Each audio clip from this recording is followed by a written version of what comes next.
Good afternoon, everyone. February 17th. Welcome to our KASB update. A lot going on, so we will dig right in.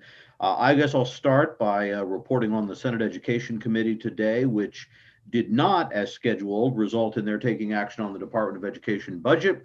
There was a long discussion about funding of the dyslexia coordinator that has been recommended by a special task force a few years ago, but money's never been put in.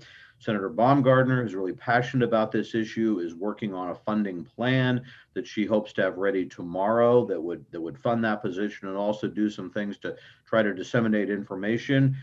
Very clearly, she is very concerned that we are not moving fast enough to change the way we teach reading to follow new practices that are designed to get at issues involved in dyslexia.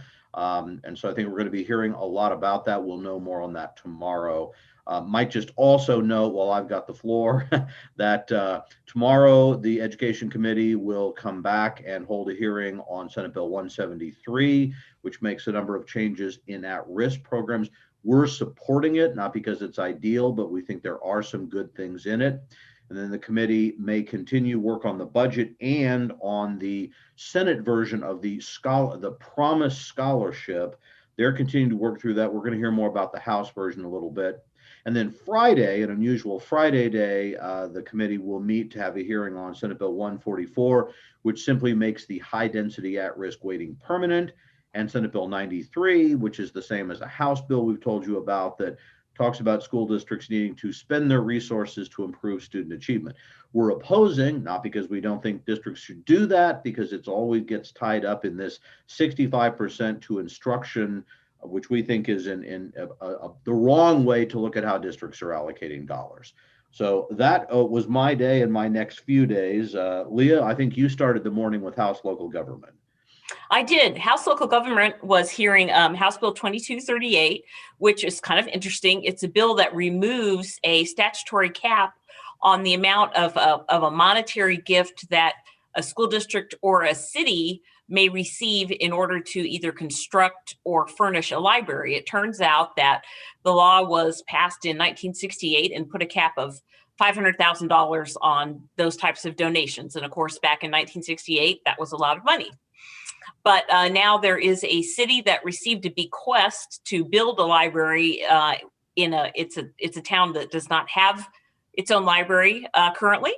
So they went to their legislator and asked him to introduce a bill. So this bill merely removes that cap and would allow school districts and cities to, receive funds from, someone's estate or something like that to build or furnish a library. So we testified in favor of that. And there was no opposition. Good. So libraries are good. Knowledge is good. And no controversy on that bill. And then this afternoon, I listened to the House Commerce, Labor, and Economic Development Committee. They were debating their version of the Scholarship Act bill. That's House Bill 2287.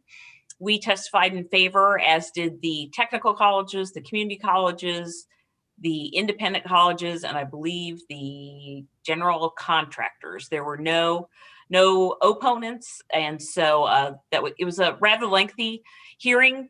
There was one conferee in particular who just kept talking, but no opposition to that bill, which again, referencing the Senate bill as well, establishes scholarships for students who are attending post-secondary education in some of the CTE areas, particularly that are in high demand jobs. So there was a lot of discussion about the wages that are available at some of those jobs and how having these scholarships would help retain kids in Kansas rather than lose them to other states. So they had the hearing, closed the hearing, possible action at a future date. What did you do? Well, hot off the press, the governor just had a news conference and she announced that she's calling it kind of a back to school vaccination plan. And basically, she says she's trying to accelerate the vaccinations that teachers and school staff are getting. Essentially, we're getting more doses than earlier from the federal government. The federal pharmacy program is also getting more doses, a lot more. So basically, KDHE, school districts, and local county health departments are going to work, and these extra doses are going to be, I guess, from what she said, reserved for teachers and school staff. The other thing, I listened to a hearing today on House Bill 2302 in the House Education Committee. This would require parental review and consent for student questionnaires, such as the Kansas Communities That Care student survey. Currently, it requires parental permission for a student to take this survey. This would require the districts to make the survey available to parents so they could see it at first. This is a survey that's been used for a number of years to kind of gauge a lot of issues that students face, like drug issues and bullying and things like that. It's given in 6th, 8th, 10th, and 12th grade. Only proponents for the bill and no opponents. The proponents say this survey has some questions that are kind of dicey or inappropriate for maybe young kids that, they're dealing with drug issues and things like that. So they think the parents should review this first. They had the hearing. They recommended approval of the bill. It was, quick. And so I guess that's headed to the floor. I guess a similar bill had been passed last session too. It's one of the long line of bills that was passed last year, but didn't make it all the way through before the quick ending of the session. In the time we have, let's pivot back to that question of reopening school, back to school, et cetera. So next Thursday, a week from today, the Senate Education Committee has a hearing on Senate Bill 235, which would basically simply stated mandate that all schools offer an in-person learning option by March 26th. Pretty much all it says, but obviously there are some schools not there yet. This would kind of override the local control we've kind of had since the early days of the pandemic. So we'll tell you now, if you've got concerns or issues with that, you should be aware of that hearing. Also next week on Tuesday, that same committee, Senate Education, has a hearing on a bill that would prohibit anyone other than biological females from participating on female sports team, aimed at transgender athletes, and probably setting up a collision with Biden administration guidance and ultimately an issue which is probably, is headed for the U.S. Supreme Court to resolve the interpretation of Title IX. In between those two, on Wednesday, the Senate Education Committee is having a hearing on Senate Bill